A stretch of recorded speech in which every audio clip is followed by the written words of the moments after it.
Ever wondered how political funding works in India? Ever heard about the concept of electoral bonds? These intriguing financial instruments have significantly shaped the landscape of political funding in the country since their introduction in 2017. Electoral bonds, in essence, are a unique form of promissory notes that opened up new avenues for political donations. They allowed individuals and corporate entities to make unlimited donations to any political party, while maintaining complete anonymity.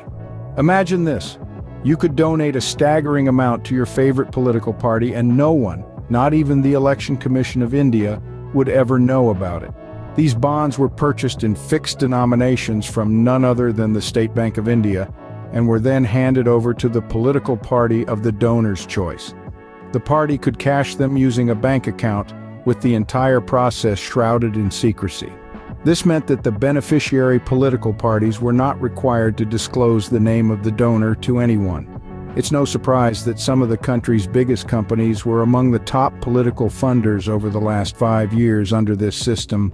This was made possible because an individual or firm could buy electoral bonds from the State Bank of India and donate them to a political party of their choice.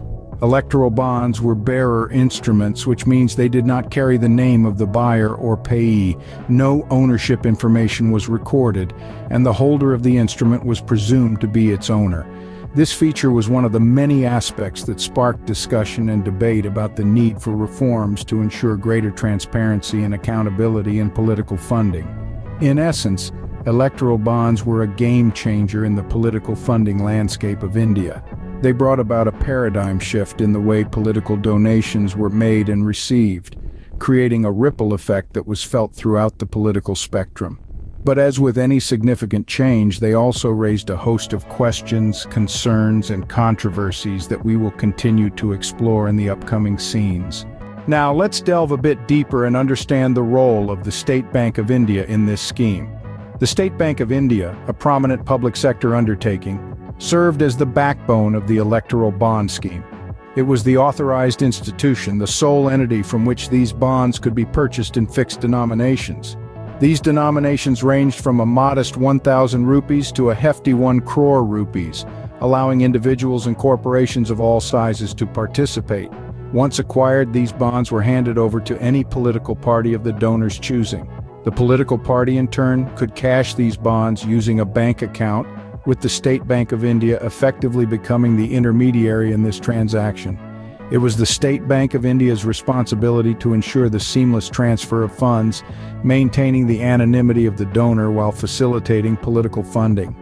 So, SBI played a crucial role in the operation of this funding system. Anonymity was one of the distinguishing features of electoral bonds, but was it a boon or a bane? Let's delve into this. The cloak of anonymity provided by electoral bonds was, without a doubt, a double-edged sword. On one hand, it safeguarded the identity of donors, shielding them from potential biases or repercussions for their political contributions. The idea was to encourage more individuals and corporations to contribute to the political process without fear of being targeted for their political leanings. However, on the flip side, this anonymity raised a storm of controversy. Critics argued that the lack of transparency could pave the way for dubious donations and even money laundering. They contended that without a clear picture of who was funding political parties, it would be impossible to prevent corruption and ensure accountability in the political process. It wasn't just the critics voicing concerns. The Association for Democratic Reforms, a non-profit organization working for greater transparency in the Indian political system, took the matter to the Supreme Court, challenging the opacity of the electoral bond scheme. They argued that democracy thrives on transparency, and the anonymity of donors could potentially undermine the very foundation of a democratic society. The debate over the anonymity of electoral bonds even reached the Election Commission of India. While the Commission acknowledged the potential benefits of the scheme, they expressed concerns over the anonymity clause. They pointed out that this could lead to an influx of black money into the political system, thereby defeating the purpose of the scheme, which was to increase transparency in political funding.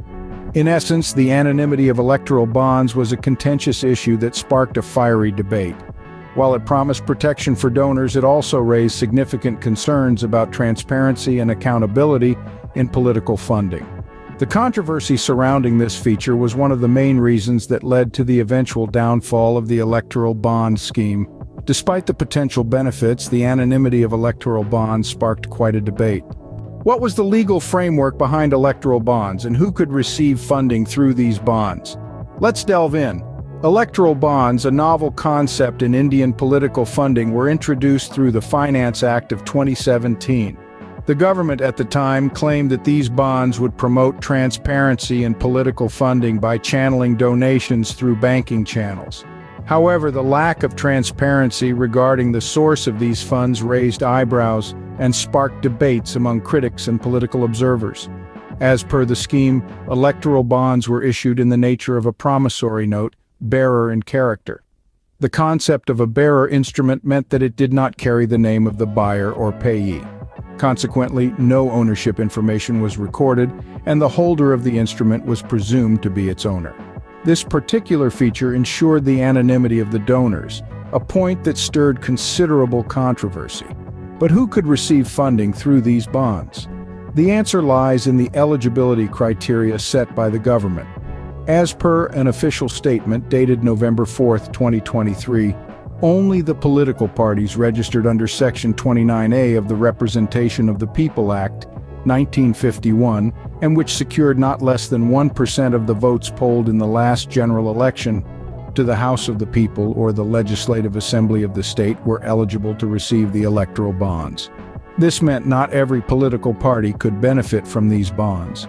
The parties were required to encash the electoral bonds within a limited time frame through a bank account with the authorized bank. If they failed to do so within 15 days, the donation would be deposited into the Prime Minister's Relief Fund, effectively losing their chance to use the funds for their political agenda. So not every political party could benefit from these bonds. There were specific eligibility criteria in place. This was one of the many aspects of the electoral bond scheme that made it a hot topic of discussion in the Indian political landscape. All good things must come to an end, and so did the era of electoral bonds. This intriguing chapter in the annals of Indian political funding was brought to a close by none other than the apex judicial institution of the country, the Supreme Court. The electoral bond system, once hailed as a revolutionary step towards transparent political funding, met its demise in mid-February of this year. The Supreme Court, in a landmark decision, decided to scrap this 7-year-old funding system. The decision came just weeks before the Lok Sabha elections scheduled for April and May, setting the stage for a major shakeup in the political landscape. So why did the Supreme Court take such a drastic step? The reasons were manifold. The primary concern revolved around the anonymity clause of the electoral bonds.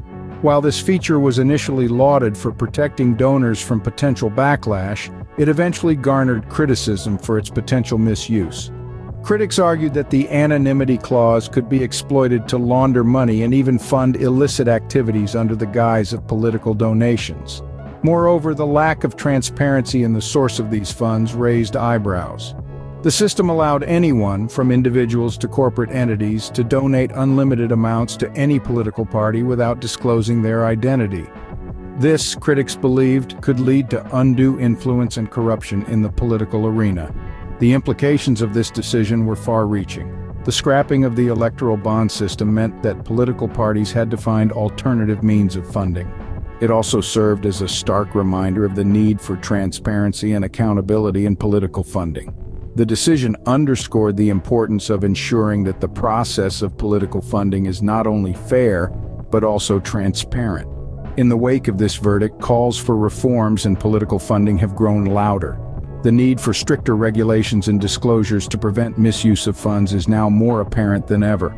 The fall of electoral bonds has indeed opened up a new chapter in the discourse on political funding in India.